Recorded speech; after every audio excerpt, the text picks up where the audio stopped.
Урматтуу китеп сүйүүчүлөр, эми сиздер кыргыз эл жазуучусу Топчугүл Шайдуллаеванын «Бөлүнүү» деген аңгемесин угуңуздар. Окуган Мунара Алимжан кызы. Кеч күздүн жамгырлуу суугуна карабай, Гүлсара саарлап Өкүл апасынын үйүнө жөнөдү. Кечеги бирөөдөн уккан сөз аны түнү бою уктаткан эмес эле. Ичиндеги сар санаасын сырдана апасы менен бөлүшпөсө, колу эч нерсеге барбай калды. Шаша басып келаткан келиндин жүзүнө чаба жааган муздак жамгыр аны кудум учуктап, эмдеп аткандай Өкүл апасынын үйүнө жеткенче кыйла сергитип койду. Мелмелдеген жылуу, ирээттүү үйдүн чоң бөлмөсүндө жашы 60-ты таяган байбиче жаңы тигилген жуурканды жайып алып, ичине кебес салып атат. Ал Өкүл кызын көрүп сүйүнүп кетти. Келгениң жакшы болду. Айланайын. Сени өзүм жардамга чакырсамбы деп аткам. Үйүлгөн кебезди тиктеп таң калган Гүлсарага Өкүл апасы шыбырай сүйлөдү. Өкүл атаңдын төшөгүн бөлөйүн дедим. Сүйүү ушинтип бүтөт экен да, деди. Ичинен келин Өкүл энесине таңдана карап. Чыканактай абжыр байбиче аппак буладай созулган кебезди алакандары менен бапестеп, жуурканга текшилеп салып жатып, кебин улады. Анын үстүнө эски төшөктөрдүн пактасы жукарып, ылгы да калбады. Кийинки маалда Өкүл атаңдын буттары какшап, үшүкчөл болуп баратат. Карлыкта. Пактасын калыңдап салып, каптап берейин дедим. Жылуу жумшак жамынып жатсын бечарам. Байбиченин бир башкача ынтызарлык менен абышкамдын астына салганга, үстүнө жапканга деп үлпүлдөтө төшөк, жууркан даярдап атканынан көзүн албай тиктеген Гүлсара эми ичинен сүйүү бүтпөптүр деди. Бул эрди катында сүйүүнүн башка учуру, башка түрү башталгандай.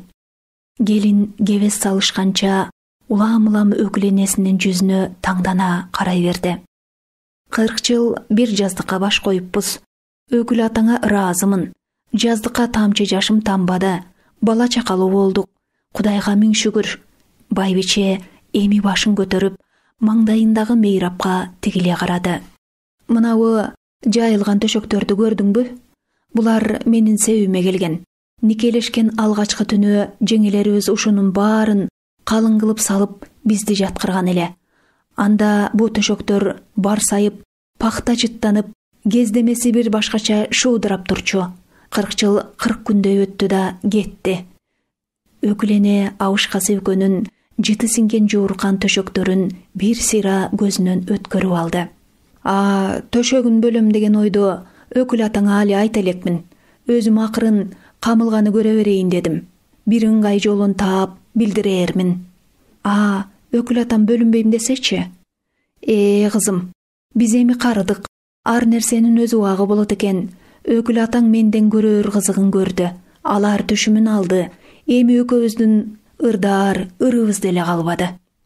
Жууркан төшөктөрдү капташып аткан келин бул эки адамдын кечирген өмүрүнө ичинен суктанды. Кандай чырайына толгон жашоо. Гүлсаранын болсо жаздыгын суулабаган, учуру аз, көзүн көп жаштайт. Жапжаш туруп күйөөсү экөөнүн төшөгү бөлүнүп калганына 2 жылдан ашты.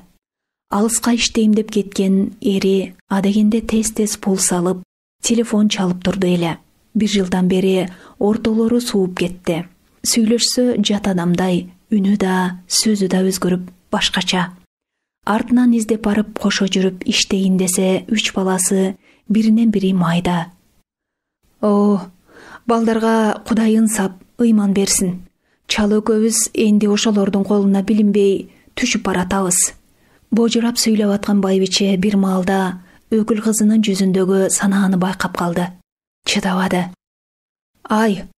Бери кара Гүлсара. Ырасияда жүргөн бир эле сенин эриңби? Келет. Кайсы көргө бармак эле. Балдарыңды жакшылап карай бер. Үй жайың турса, иштеген ишиң бар. Не кылабыз?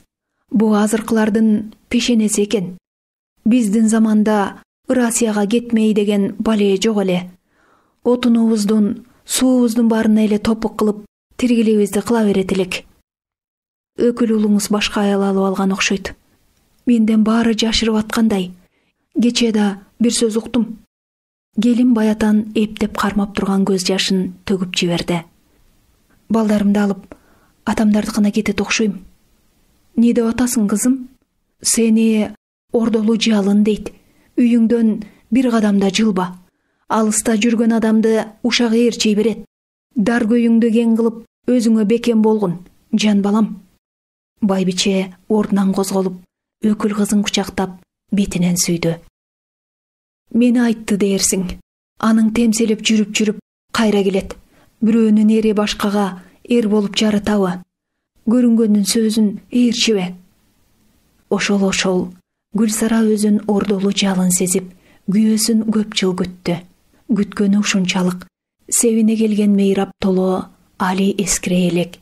Дээрлик жаңы төшөктөрүн эчен курдай күнгө жайып, кебезин барсайтып, кайра жүккө жыйып, канча рет убара тартты. Өзүн күйөөсү бар аялдай сезүүгө кыйла жыл аракет кылды. Эрди катындын төшөгү курусун, кээ күндөрү келиндин ичине чок салып, сагыныч менен күйүнүчүн козгоп жиберет эле. Андай маалда жууркан төшөктөрүнүн баарын сыртка ыргытып, тытып өрттөп жибергиси келип кетчү. Кийин жылдар өтүп, Гүлсара минтпей калды. Бөлмө төрүндө жыйылган сеп төшөктөрүн анда санда кайдыгер карап койбосо, алардын бар экенин да унутту. Эри экөөнүн бир кезде колдонгон жууркан төшөнчүсү мейрапта жыйылган тейде эскирди. Ичиндеги кебези жукарды, сыртындагы кездемеси өңөштү. Эми алар бара-бара үйдөгү туш келди уруна турган көп төшөк жууркандардын бирине айланды. Келиндин өкүл апасы кандай болгон күндө да туура айтыптыр. Балдар бой тартып, Гүлсара токтолуп, тотугуп калган маалда дайынсыз жоголду деген күйөөсү үйгө капыс кирип келди. Адегенде балдары картая түшкөн атасы бой жетип калган балдарын тааныбай турду. Бирок атасы менен балдары бат эле таанышып да, табышып да алышты. Бир гана Гүлсара менен күйөөсүнүн бөлүнүп калган төшөгү ошол бойдон кайра бирикпеди. Болгону балдарынын атасы коргондун бир тарабындагы өзүнчө турган эски үйдөн жай алды. Бу Гүлсаранын чечими эле. Сиздер кыргыз эл жазуучусу Топчугүл Шайдуллаеванын Бөлүнүү аттуу аңгемесин уктуңуздар. Окуган Мунара Алимжан кызы.